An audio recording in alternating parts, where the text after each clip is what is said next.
So yeah, I'll give just a little background of how I got started in agriculture. So my family, there's no farming background as far as I know. So I like to say I'm a first generation farmer.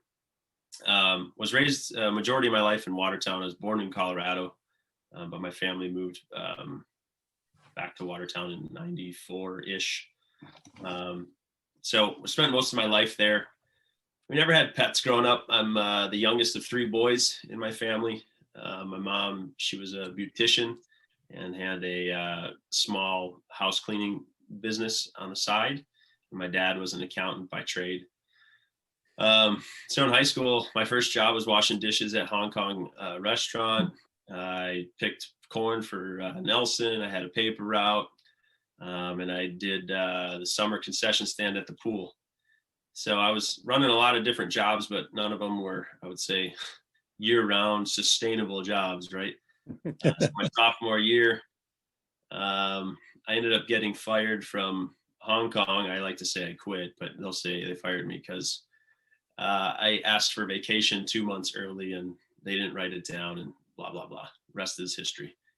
So after 2 months of applying everywhere, mom came home from cleaning Lloyd and Daphne's house and said, hey, they're looking for someone to help in the calf barn. I said, oh, great. I'll go apply. So that was the first and last interview I had for a job. And the job entailed, why do you want to work at a farm? How familiar are you with animals? I said, well, I've never had a pet in my life. My parents seem to be allergic to everything. So not much. They said, okay. And why do you want to work? I said, well, I'm broke, so need some money. And I've been great motivator too. So in high school, it took me about a month or two, and I realized, boy, this is great working with animals. I like being outside. It was everything that I didn't really have at home, and just the connection to animals was fun. So by my senior year, I had spoke to Lloyd and Daphne and just asked, again, this not in my family. I didn't know how this worked. I said, how do I become a farmer? What do I have to do? They said, well, you can go to school for this. I said, literally, you guys have to tell me everything because I have no clue. I can't go ask my mom or dad, and I don't really have friends that farm. I was kind of a lone soldier. So they actually helped me. They could tell I was interested. I remember they gave me a couple books in high school to understand about, the business and agriculture. And I bought 2 heifers when I was in high school. And they said, why don't you start your little farm by buying some animals from us? So then they both went to UW-Madison, and they said, it's a school that we think is a really good dairy school. I applied to only Madison because I didn't know any better. I thought, well, that's the only ag school. Luckily, I got accepted. Spent 4 years up there. Would come home quite routinely and still, check in at the farm. Lloyd and Daphne, my plan all along, I always told them, I want to come back to the farm and I'd love to buy this place from you someday. This just seems like a cool business. And they've had a really high quality of life, and everyone that I worked with there had a high quality of life. I just said, seems like better than what I came from. I can make money. I can do what I love. And, their parents have been doing this. Now they're doing it. Someone needs to do it in the future. So perfect fit. I did 2 internships while I was in college. One was at North Florida Holsteins, located in Bell, Florida. That was a 4,500 cow farm when I was down there. 80 employees. And I think 3 were U.S. born employees. So I lived with 5 international students that were studying for the summer. And I really got a look at what the commercial dairy industry looks like. And you better learn how to speak Spanish. And you better understand protocols and how to communicate with people. That's what I really understood on that one, that, you can do this on a large scale, but it's all about relaying your message to every individual on the farm. And they did a really high quality job at North Florida, and their business just keeps growing, and we keep in touch with them. Then additionally, I worked up in Green Bay area on a farm, a college roommate of mine, John Weezy, and they were like 1,500 cow farm. And again, I was just trying to understand protocols and how to work on a large dairy. And I fell in love with really working with people. I had some friends through college that when they were on a smaller farm, they worked by themselves all day, and that doesn't sound interesting to me. So I liked that, you had people that you could rely on and build these teams and really get things to function at high level. After I graduated Madison 2009, came back to the farm, and Lloyd said, we really don't have a job for you, but you need to figure out how to, bring our farm to the next level and create value here. So you kind of have reign to walk around and see what we can do better. You have the newest education, and my education's 25 years old, so let's go. So really started working with our milking teams. I'm fluent in Spanish, so there was a lot of communication that was lacking in our milking parlor. So improving the quality of job that we did in our milking parlor. We started doing a lot more activities in-house, so building up our team internally to be able to, take care of our cows on a better level, taking care of our calves, the parlor prep procedure, just everything, we would hire outside help for. We said, why pay outside people who aren't eating, living, breathing our operation? Let's build up the people who show up every day and the families that are really committed to our operation. Let's build them up and make them a better human and a better team member. So that's what we've been working on. And that's kind of the evolution of the vision that we created about 5 years ago. And that's our tagline is great people, great cows, great returns. So people are the forefront of our operation. That's what we really focus on. Without people, we're nothing. We have great cows. We have, great neighbors. We have excellent land. We have technology to help us with everything. But without people on the front lines, we're nothing. So we put a lot of emphasis on the people that drive in our driveway every day and punch the time clock and are willing to give us their time. Because that's time they're exchanging that they could be with their family and doing things that otherwise are in their life. So for that gift in that exchange that they make to us, we do everything we can to make their lives better. And so again, great people, put a focus on that. We have a program or a plan on how we manage our animals to keep advancing those genetics and making sure that the next generation is better than the previous generation. And with that, we look at great returns. So our returns, we look to, our community. We're a big member. Most small businesses have a pretty small footprint. I'm going to say a 20 employee business in Watertown, might have a 10,000 square foot building. Ours encompasses almost just over 2,000 acres. So it's a pretty big footprint for 20 people. In addition, we want to be good stewards of the land, taking care of our neighbors and the families that live around us, making sure they have a comfortable life. And then obviously everyone that's involved day to day on our operation, making sure that they're safe, that they have a high quality of life, make an honest wage, have good benefits, have time off. And that at the end of the day, they can go home and spend time with their family, significant others, kids, etc. So family life, we try to put a pretty high importance on. When you said the 2,000 acres, that was including all the land you rent from local property owners. Correct. So the majority. Go ahead. Sorry. If they see our trucks going on it, they just assume it's ours. Yeah, that's right. We don't own it, but we'll for sure we get the fingers pointed at us when something goes wrong. So yeah, we consider that part of our maybe we'll take this time to let John and Linda, would you mind just reiterating your questions you submitted beforehand? Oh, sure. If they haven't been answered, I guess. Okay, well, my question was about the educational background that young farmers are getting when they do go to Madison.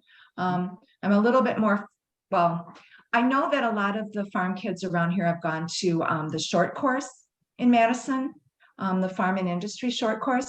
What what was your curriculum like? So I did the 4-year program. One of our partners, Tim Strobel, did farm and industry short course.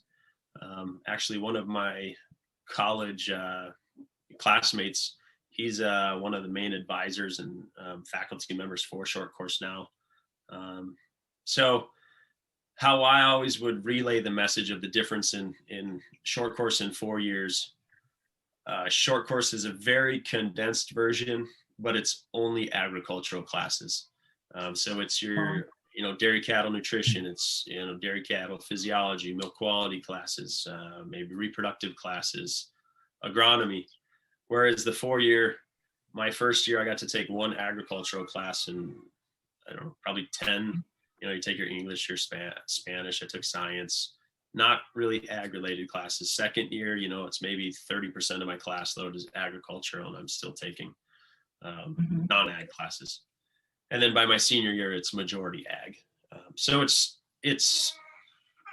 like every other 4-year major, you have to take your general requirements, and that dilutes your ag classes. Whereas industry short course, that's also made for kids who are still probably working semi full time, so they can get done with fall harvest.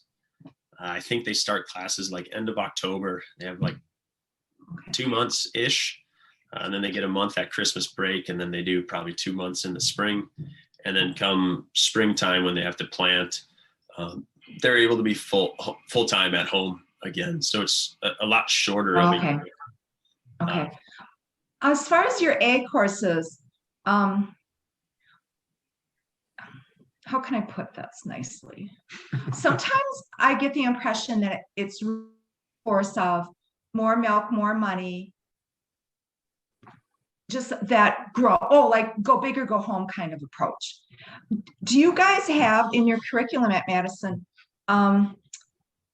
classes that talk about sustainability and talk about soil health and the long term of your farm and not just the money? You want to explain that? No, I hear what you're saying. They don't necessarily have to be different things. I mean, they can be the same. But that's a difference. So a lot of, if you're going to go into dairy science, a lot of that is about a dairy animal. So you're focusing on the cow. So if we want to talk soil health, that's more agronomy, soil science. Okay. You will take some of those classes. I took, maybe 3 agronomy classes.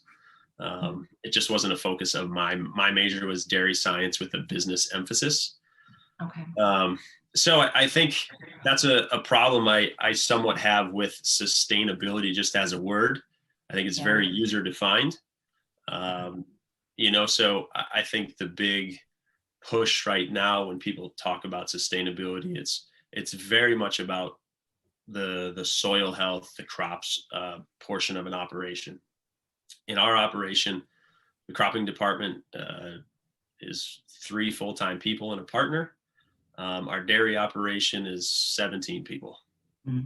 So to me, there's a lot of things that go into sustainability. It's not just our crops. That's almost a small portion of our operation, but we have to make sure that our cows have a comfortable place to live, that they have they get milked on time, that we have people that are taking care of them. If we don't do that, we're also not sustainable. Right. I think you need to be very open that if we don't make a profit, we're also not sustainable. I mean, profit is a sustainability measure. So there's a lot of ways you can define that. I think society right now really has a big push for just what they see in the field and not really talking enough about what's in the barns. So we like to make a conscious effort to kind of talk about everything, because to us, it's a whole system. Right. So I don't know if that's answers. Yeah. And John, you had a question about soil? Yeah, I was wondering, do they practice no-till and cover crops, or are you moving in that direction? So that's a very complicated answer or question. That kind of has 2 or 3 parts to it. First, we try to incorporate no-till as much as we can. We just bought a new planter this year that is a no-till planter, so we can go right behind when we harvest corn silage, and we can plant cover crops. So we did close to 600 acres of cover crops right behind when we took our corn silage off. Previous years, because we didn't have that planter, we had to work the ground, inject manure, and then it would be like three weeks later. And the problem with that is if you have late harvest, your temperature is declining as we see today. And if you plant a seed in the ground today, it's not going to do much. So a struggle we have with cover crops is just literally getting that seed in the soil with enough time left in the year to do that. So on corn silage ground, it's relatively easy for us. I'm not going to say it's always successful, but it's relatively easy. Grain corn, I mean, we still have, I think, 40 acres we have to get off of grain corn, and you're not going to get anything to go if you're planting a seed today. So that's a struggle I have. Me in our operation personally. The CAFOs are always the forefront, and I think we have a big target on our back, which is okay. We accept that. But there's a lot of acres that are under grain that are not under our management, and zero cover crops going on that land. Additionally, some things we've experimented with. So we can never, under current regulation, go 100% no-till. Our nutrient management plan, which is a requirement of being a CAFO operation, they mandate that we inject a large portion of our manure. So they will not allow liquid manure to sit on top of soil. It needs to be incorporated within 24 hours. So a lot of what we do is direct inject manure. So we've worked with different companies that have what's called like low disturbance manure toolbars. So the best way I can explain it is it makes a paper cut in the soil and then sprays the manure so it can soak into that paper cut. Whereas previously we would be bringing a huge chisel plow or almost like a moldboard plow, and we would spray manure and completely disturb and disrupt soil structure. So we've found with these new implements, the soil actually dries out and absorbs that manure a lot faster. We're spreading it over a larger area. So instead of previously, you would, let's say you have a 30-inch spacing rows, you would inject your manure in this, 4-inch, then you'd have 12 or whatever, let's say 20 inches, 22 inches, and then you'd have another 4-inch where you soak the manure, and you'd have all this space in the middle that got no manure. So this is dry, but you're waiting for these other sections to wet. So now we just evenly coat all of the soil. So all soil's getting nutrients, all soil's absorbing it in. That way, when we plant, no matter where we put that seed in the field, it does have, access to those nutrients that went in the soil. So it's been working very well for us.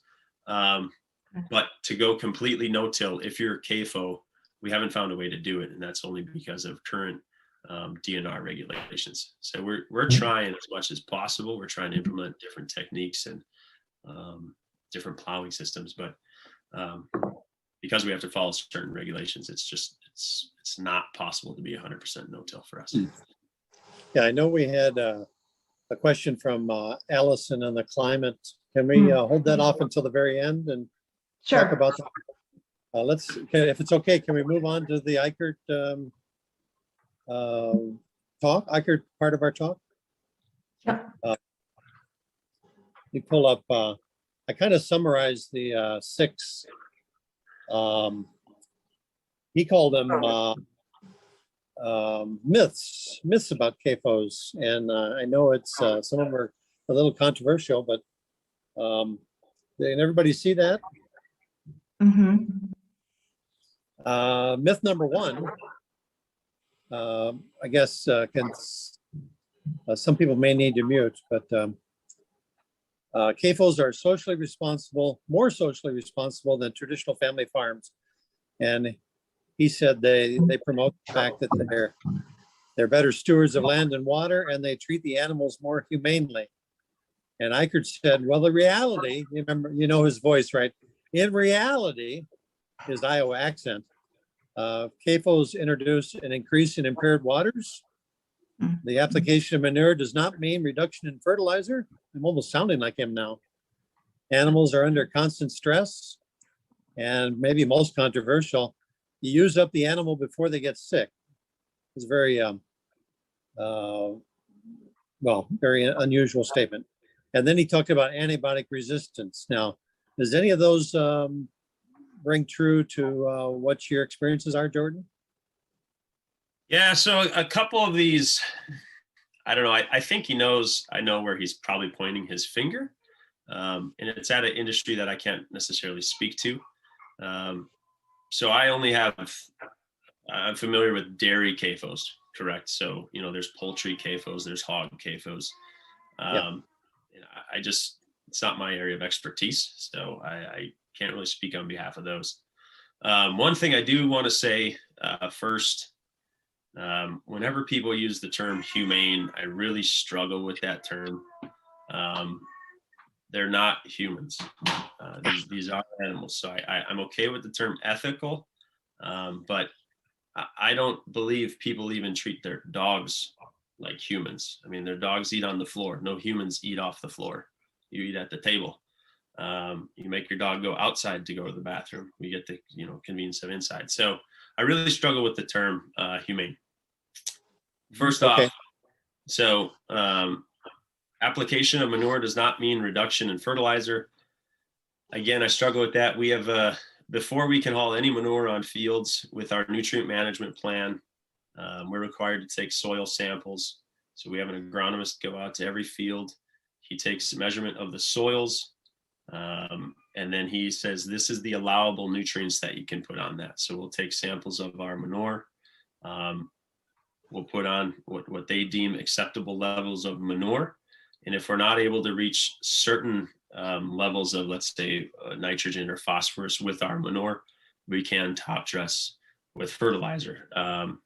But they give us the recommendations. So, we're not out there with 100% chemical fertilizer. We're using as much manure as possible because to us, that's almost a free resource.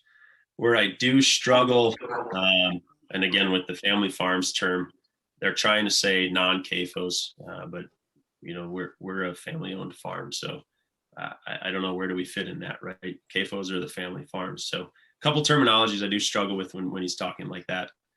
But I know some smaller farms that I really struggle with that we've been able to had the opportunity to run their land after they retire or what have you. And there was a farm we took over that for over 10 years we were not allowed to haul manure on because they hauled all their manure onto one field every day for the entirety of that farm. And then their farther away field that it was difficult to haul manure to, they did chemical fertilizer because it was just easy. Once a year they had to apply that. So because of the restrictions in soil nutrients, we had to wait 10 years to put manure on that field, and we were growing great crops. But it's like, again, if there's no restrictions placed on a farm, it shouldn't be determinant of your size. If you're handling manure, which is a risk, there should be rules or regulations for it, not really dependent on size is how we take that. So So these smaller farmers don't have to deal with manure pits? Is that they just spread out? Some of them have manure pits, some of them don't. I think that creates some complications as well. So let's say you have to haul manure today because you don't have a manure pit and it's raining outside. It's not really an ideal time to put nutrients on a field when it's raining. When there's going to be a snow event, it's probably not an ideal time to put manure on your fields. CAFOs, it's unless you have special permission during the months of February and March, we are unable to haul manure. It's in our permit that we are not allowed to haul manure to the fields unless there's and I don't know the exact regulation. Would know better than myself because that's his department. But if soil temperature is in a certain range, if you take soil samples and there's no soil depth to water, there's a couple of different factors, and then he would have to call a DNR and say, I checked these certain measures. I think it's acceptable to haul manure because of these reasons. He might get a special permit, but most of the time we plan on just filling our manure pits. And then once the weather is favorable to hauling manure, then we will. But farms that decide not to go that route, that's an implication. Some other notes: animals are under constant stress. I guess I would challenge what he's measuring stress by. Our veterinarians who we consult, he measures stress by usually lower production, and you'll see they don't gain body weight or they get too skinny if they're stressed out. So, we have a veterinarian walk our farm routinely. And if he sees the condition of the animals are high quality, if they're up on their feet walking around, that's to him is a healthy cow that's not stressed. Antibiotic resistance, I don't disagree with that. We don't use antibiotics in any of our milking herd. So, that's a route we've chose to go, to say, I don't know how you could point a finger at a CAFO that doesn't use antibiotics. So, I think there's certain things that, from what I've seen in my peers that I compare to, I don't quite know who they're talking about, because it's not the group of farms that I associate with. Any other questions on this particular myth? Oh, I just put a question in the chat because I didn't know whether it was appropriate to ask now or later. But can you read that, Jordan? I can repeat it too. Go ahead. The question about manure pit maintenance, how to prevent unnecessary leakage, perhaps from cracked cement. So we do have right now it's every 3 years, there is we reapply for our CAFO permit. How do I get this off? Sorry.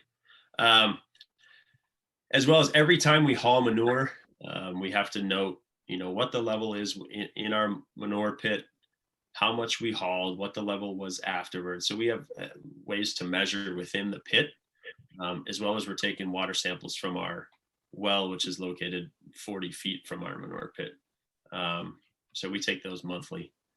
So there's a couple different measures, but every gallon of manure gets accounted for. So if we have X amount of cows on the property, they're producing X amount of gallons of manure, and we only hauled 0.9 X, where did that other 10% go? So that's a background way that they look for it. And then additionally, you never want it to get in the water supply, but that's going to be a quick way for us to find out. And we put our well purposely close to that, so we're going to be the first ones that find out, and we can make a change fast. Glad you're Can you use the well? And And additionally, the well is being used? yeah, that's what we use on our farm for all our drinking water, all our cow water. Okay. It's in our best interest that water is high quality. Now, the second myth is CAFOs are necessary to keep food affordable.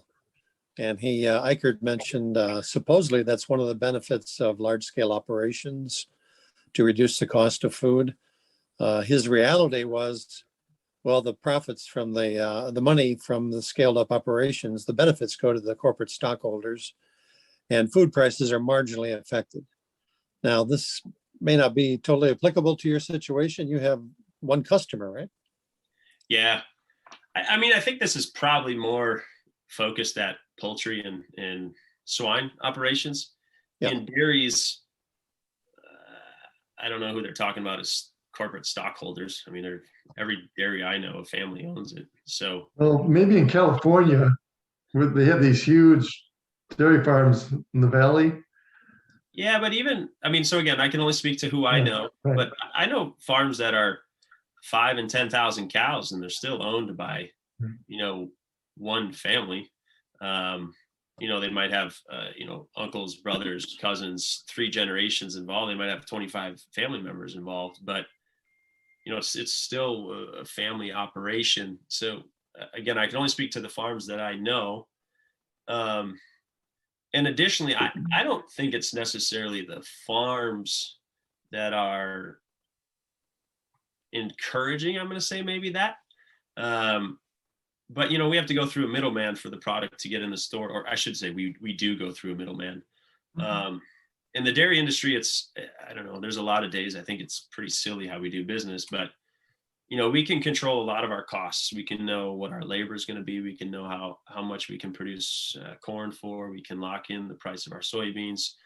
We know what electrical costs are going to be. We can control a lot of costs, but we have very little control over the price we get paid for milk, and it's our own fault.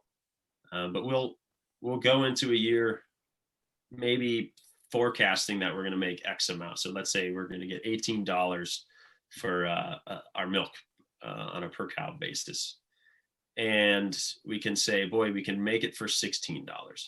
So we're going to make $2 a cow. But milk price at any time could fall and they can go up. We're going to pay you 15. We really, okay. Where else are we going to go? I mean, every plant pays basically the same in Wisconsin. So, we'll sell it to them and then we lose $1 per cow per day. And we just keep chugging along. So, when they do that, then we say we have to figure out how to make this, a little more efficient and be able to make for $1 cheaper. So we're going to look at our business structure. We're going to look at how we're cropping. And that drives a lot of just efficiency. So again, if we have a tractor that's parked for a lot of hours a year, why can't we have that tractor and drive? Why can't we run it over a few more acres? Our milking parlor, if that's sitting empty for a couple hours a day, why can't we, have employees helping cows, make milk and sell milk down the road? So I think, that industry has probably pushed us to go that direction. As I look at, some of my peers who have smaller farms, I think they are really struggling from the fact that they can't get many of those efficiencies. So I think with those operations, they have to be a jack of all trade. And I think a lot of us know what that means is you're really not good at a lot of things. Is that yeah. Master of none. Right. And so with the size and scope of our operation, we've been able to develop people as professionals. And that's what I tell every individual that walks into our farm. Some people might say, oh, I'm just a cow milker. I said, you are most certainly not just a cow. You are a professional cow milker. You come every day and you have a purpose, and your purpose is to help us create milk that we're going to sell that goes into cheese, and that's on people's dinner tables every night. That's an important job. We're feeding many of people, and if you didn't do that to an elite level, people could get sick. We wouldn't feed as many people, and so we have to take that serious, that we are able to produce a product that's highly nutritious at a very reasonable cost. Because people are specialized. That's how I see it. And, when I speak to my friends, they're trying to do everything. They're working 16, 18-hour days. And as they work more, just their quality of work is going to decline. No different than, anyone can see it in any line of work. So we're able to provide, an environment where we traditionally work less hours than a smaller operation. We're able to provide, time off, every benefit, most benefits, I should say, that city jobs can provide. So I think all those are helping us make it. Yeah, we all have the myth, the stereotype of the dairy farmer who can't afford to go away on a weekend, right? He can't get anybody to, so he's working all the time. It was kind of like Kathy's dad, right? In some ways, working very hard, wearing himself out. Vacation, what's that? Item 3, myth number 3, CAFOs are necessary to support rural communities. And his claims are they say they're responsible neighbors, they're good for rural communities. And then he really had a really rough sentence where he said they are destroying rural communities, CAFOs. He talked about this model of standardize, specialize, routinize, which was a new word to me, and mechanize, which you kind of hinted on, Jordan, in what you just said. Few managers, fewer employees than the replaced family farms. And he talked about rural ghettos. We certainly wouldn't think Watertown as a ghetto. Can you talk a little bit about that aspect of it? Yeah, the first point he says, the model of standardized, specialized, I don't disagree with that, because I think we're providing a higher quality of care. Again, so I'm going to compare someone that in our milking parlor during the daytime, we have 7 individuals who are capable of milking our cows at a very high level. The milk that we sell down the road, our milk plant will pay a premium if it's clean, high quality milk. Now, I'm going to say a smaller farm, and I'm going to keep using some of my friends that in this example, they milk those cows, let's say 360 days a year. So you think a guy that comes into that operation for 1 day, 2 day, 5 days to sub and take his place is going to do as high a quality a job and know those cows as well as he is? No, of course that's not the case, because he's always there. He knows that system like the back of his hand. So when he's gone, are those cows going to get that quality of care? I don't believe so. So that's why in our system we've created on a daily basis, there's rotation, that it doesn't matter if I'm there, it doesn't matter if, you know, Jose's there, it doesn't matter if Pedro's not there, it doesn't matter if Enrique's not there. We can provide that consistent high quality care to our animals. It is a model that, yeah, there are probably less people in agriculture, for sure. And I don't know what to say about that. I'll say, honestly, I don't see a lot of people going into it. So that's not helping anything. At the universities, they're struggling getting people to go into it. Madison, when I graduated, I think had 20 kids in my graduating class. Last time I talked to him, I was up there earlier this year for a class. I think they're going to have 12 graduates. So I don't think on the farm level, there might be as many jobs, but there's plenty of industries that are doing more and more and more with milk. So, you know, I think if you look at products previous to, I don't know, let's say 1970, you know, a handful of types of cheeses, you know, a few yogurts, and bottled milk.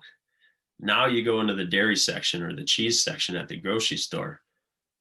I mean, you get lost in there. There's how many products, how many variations of yogurt. The cheese aisle, there's the, you know, specialty cheeses. Then there's, you know, the regular block cheeses. You go in the milk, there's 8 doors of milk now. You have your Fairlife milk, you have your A2 milk, you have all these different varieties. So I think we're breaking up that milk system and making a lot more, I'm going to say industry jobs, but yeah, on farm, I think there's far less because we're becoming specialized.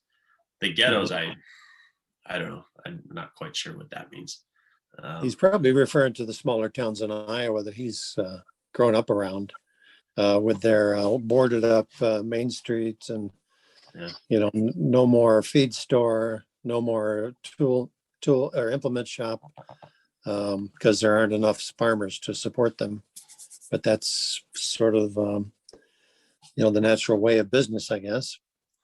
On the next one, he was rather dramatic in this too. He said, "CAFOs are the future of agriculture, even if you don't like it, even if you may not like it." And he talked about land grant universities promoting it as the only future, guided by drones and robots and GPS tractors. I guess he was also picturing of a time where farms kind of run themselves, but or computer. And he talked about government loans, money geared toward big ag, agriculture, go large or go home. Can you talk a minute about what happened during COVID? We know the federal government had to step in to keep some of the pig operations going, the slaughterhouses, and the trucking of animals. Were you affected by COVID?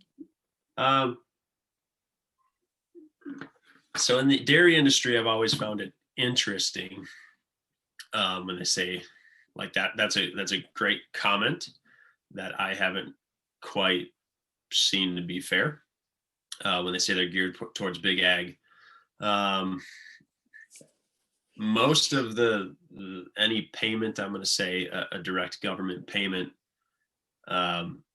there's a limit to them, and I think that limit is usually geared to like a 200 to 300 cow. So for sure that they'll be able to cover their needs. And then once you get past that, it's kind of like you get as much as the 200 to 300 cow, which we always just kind of say we'd rather not have that government payout and just let the industry solve the problem for itself.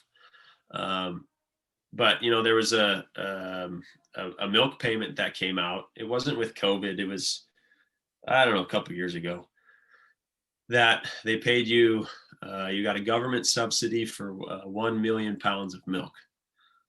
So a neighbor of ours that, you know, let's say milked 50 cows, that was probably enough payment that he got a elevated milk price for the entire year.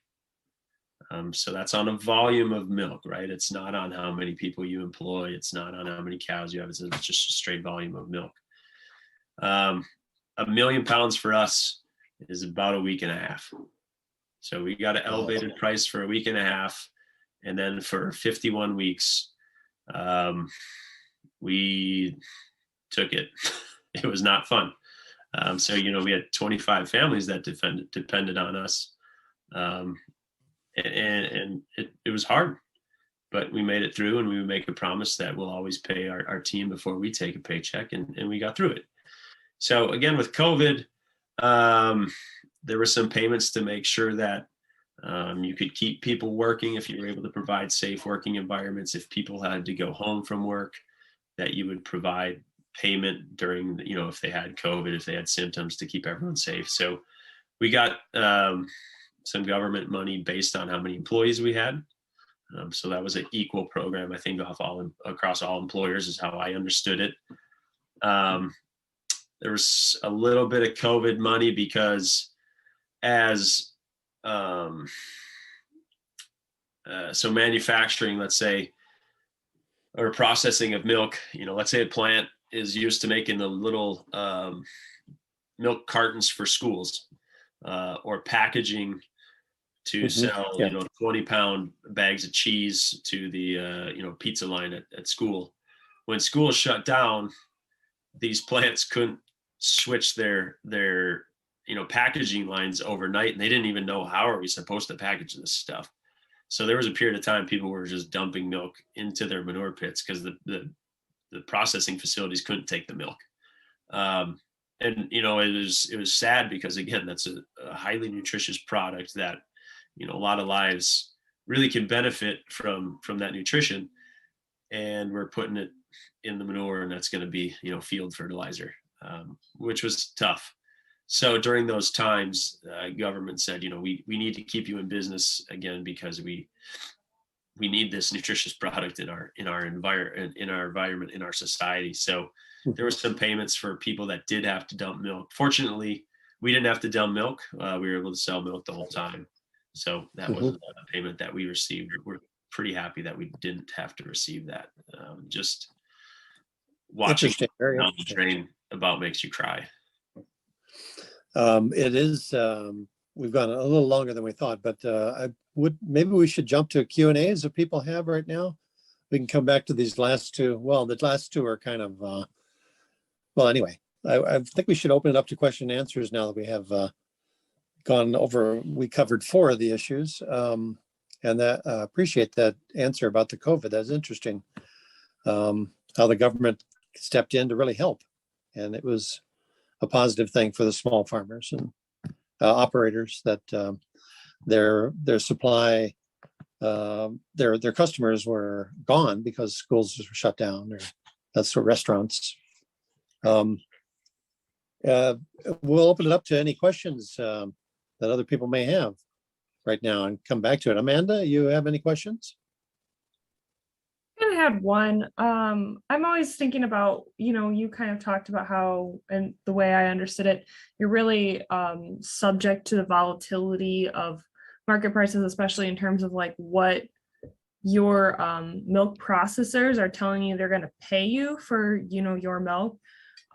So like, I'm always very concerned about like how I, as a consumer, can better support like businesses that support farmers better more regularly. Like I don't mind paying extra for milk. So like for me, in my understanding, I go towards like Organic Valley because they're always talking about how like they, more directly go to farmers because it's a cooperative. Do you have any thoughts on that? I think it sounds like you understand the system well.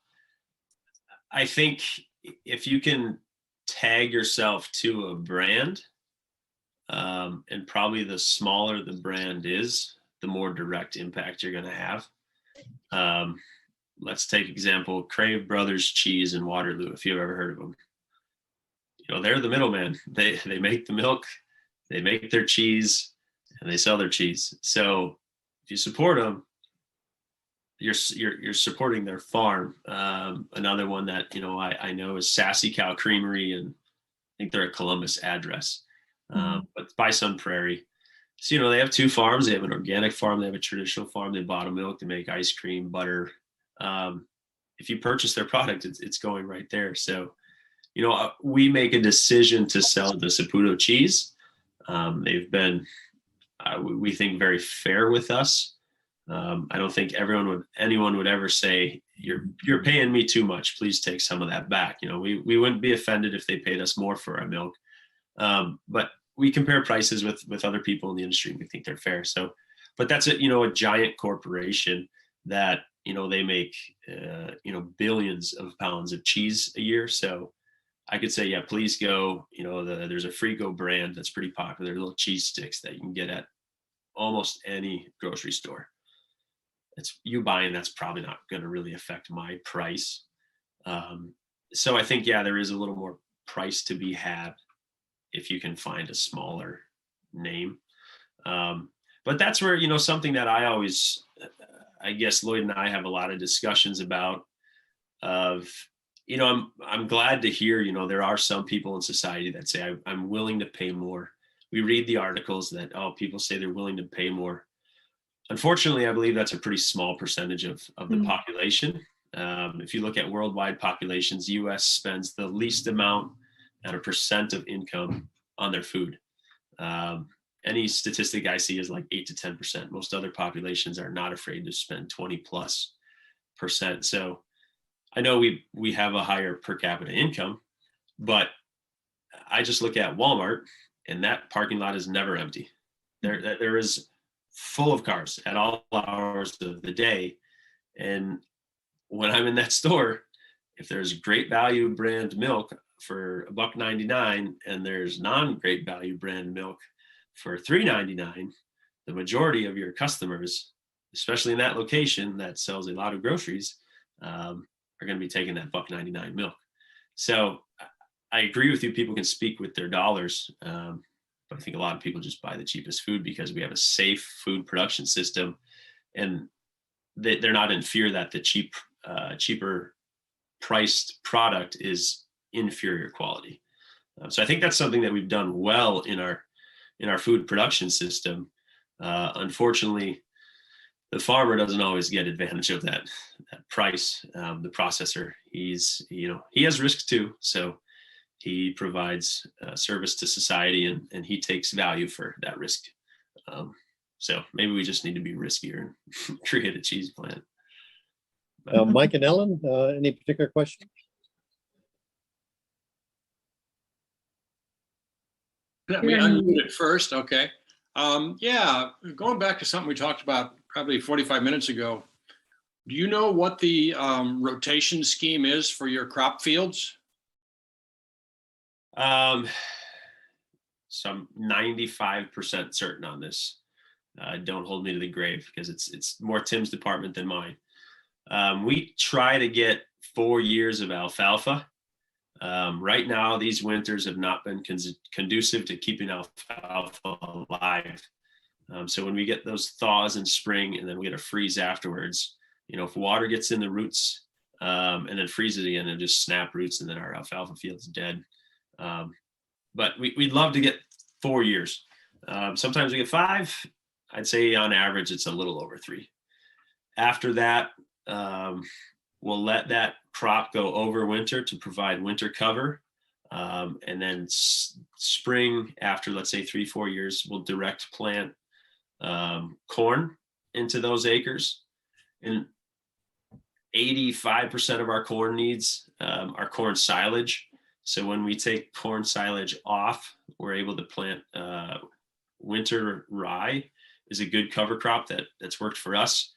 If you drive by a lot of the fields near our farm right now, you'll see there's 6-8 inches of growth. That's winter rye, which in the spring, depending how that makes it through, we'll do one of a couple things. We can direct inject manure into a living crop, which really reduces risk of runoff. That'll absorb that. And then we usually just direct plant corn 1 more year into that. And that's based off the nutrients in the soil. Our agronomist says, you know, you have ground cover, you have sufficient nutrients, you can grow corn one more year.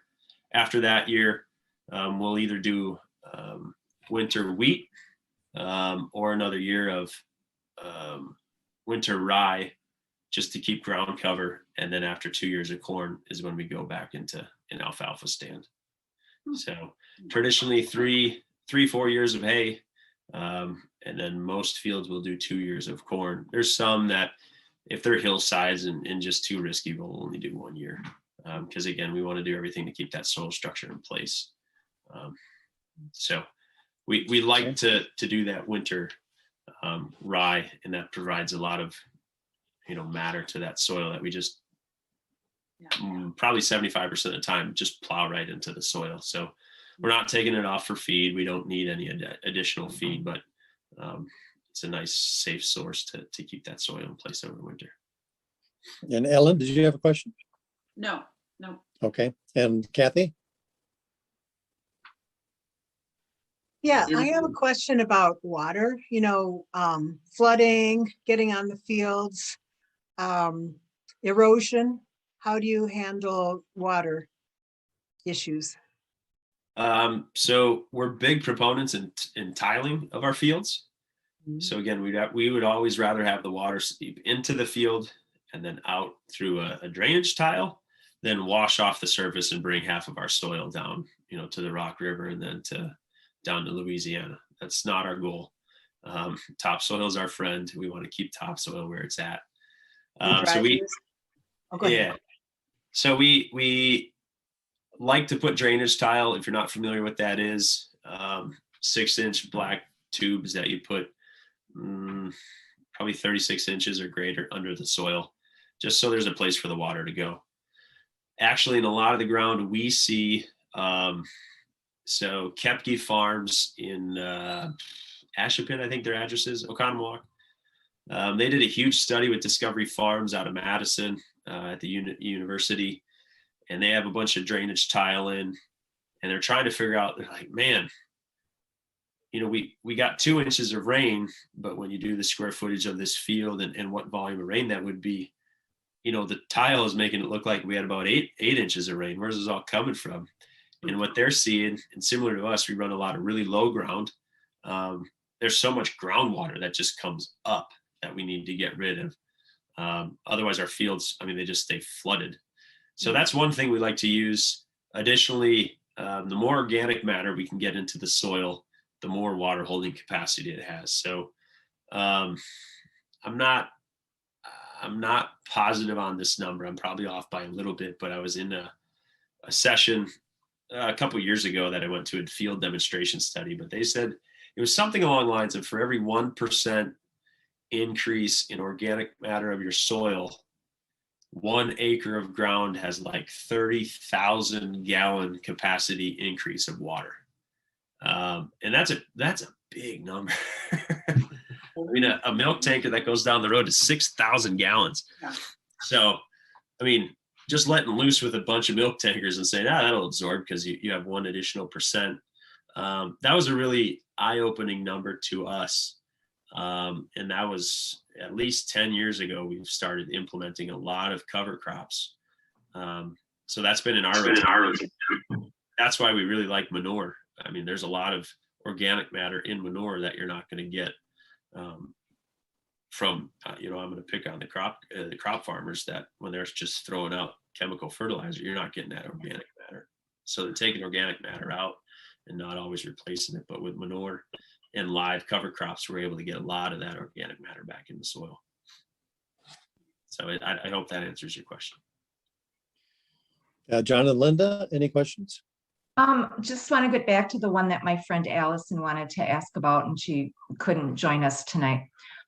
She's really involved in Citizens Climate Lobby, and wondered if you or any of your friends or the publications that you're reading right now, if they're talking very much about the Growing Climate Solutions Act. I saw that question come through. This is the first time I've heard of that. Oh, okay. Actually, it's passed the Senate already, but it's a bill that's hopefully going to help farmers with training and to start looking at implementing more climate friendly practices like carbon storage, capturing, and then when a price is put on carbon, which we don't have that in the legislature yet, but we probably will, this act would help farmers enter into that carbon market. Do you want to explain it more? Or is that about it? Yeah, that covers it pretty good. Okay, so. Is that federal or state? Oh, federal. This is So federal. it's to encourage them to do farming practices that builds carbon in the soil. I mean, makes sense. I know quite a few dairymen, colleagues of mine that they have methane digesters, and I know there's getting to be a lot of conversation on, those things aren't economical from the owner's standpoint. You have 6 cents of input cost, and then the utility pays you 3 cents for that, and you're flushing money down the drain. So a lot of people have taken their digesters off the grid and just say, I can't afford to run this. People say they want green energy, but not enough people are paying for it. So, the farmer's taking a nice hit and trying, but he needs a little help on the other side from the consumer. And Yeah. It didn't seem like we're quite there, but I know now there's a lot of talk with, so a traditional digester, let's say that was built 10 years ago, they burn the methane to power a generator, and then they sell electricity. The new thing that's, I think, becoming maybe a little more cost effective is cleaning that methane gas and then directly injecting that natural gas into a natural gas pipeline.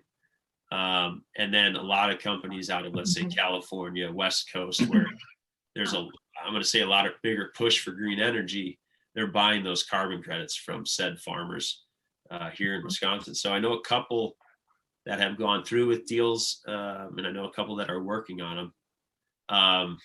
Those you have to have some pretty incredible size to be able to afford just the input cost of building one of those. And again, it goes back to just efficiencies in scale. So, I mean, that's not even to something that we could afford to do on our scale of, 950 cows.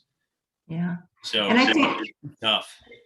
Yeah, and that's where the Growing Climate Solutions Act is kind of heading towards exactly what you just said. The farmer can't afford to do it.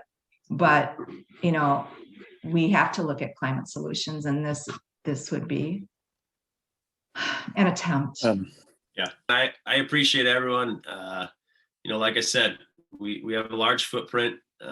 We farm around. I know where a couple of you, are located now. So, we always try to be pretty transparent about what we're doing. We have a big footprint. A lot of cars drive past our farm. So if you ever have questions, we'd love to tell you what we're doing. And we just hope that you have an open mind and don't think that just because you saw something in the news that's necessarily happening at every location. So, appreciate the high quality questions and the chance to talk to you guys.